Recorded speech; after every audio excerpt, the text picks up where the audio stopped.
week into the season and we've already seen a lot of teams play 3 games and it's shaping up to be a very exciting season indeed. At the top of the table, Gävle occupied the top spot for the first 2 games, but they were unceremoniously dumped from the top yesterday at the Friends Arena, where AIK beat them by 3-1.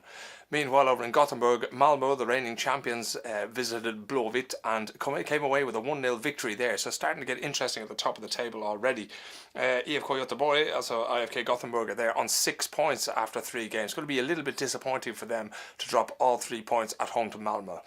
The important thing for AIK's victory is that their forwards continue to score. Nabil Bahoui, the Sweden international, is currently missing due to the after effects of a concussion, but Mohamed Bangura has returned from his unhappy sojourn at Celtic and indeed at Elfsborg here on the west coast and found the net yesterday. I talked to Mohamed about what it was like to return to Sweden and how he felt scoring a goal in front of his old fans at AIK. It's an amazing feeling and a really great one. And as you can see from our past friendlies, and we have a couple of winning mentality in our game. So for me, it's not that surprised we have a 7 point, because everyone was satisfied from the performance in the preseason. Come till now, it was a great one. Have a great performance and score goals. So it's good. We just have to keep that one and games upon games and see how it goes. Yeah, of course. You know, it's like that I was young and now I'm a bit older. So now I'm more matured. I know it's like when I should do stuff, when I should not do. So that's the difference. Could I just ask you finally, what are your own goals for the season? What do you hope to achieve here? As you can say, I say it's like when I sign, I want to win something. So that's the journey we start. So win, then I'm here to win something. Also netting what proved to be an important goal yesterday was Henok Goitom, AIK's new number 10, who has a past in Spain and Italy, and he managed to squeeze the ball home for the 2-1 goal that ultimately gave AIK all 3 points. A perfect model pro, especially when it comes to media training. I had a little chat with him afterwards to see what he had to say. 7 points after 3 games. Is this where AIK want to be at this point of the season? Of course, AIK is a big team. I would say the biggest team in Sweden, and we always have that pressure to win every game and to be on the top. So 7 points. I think we are a little bit angry still about the Malmö game.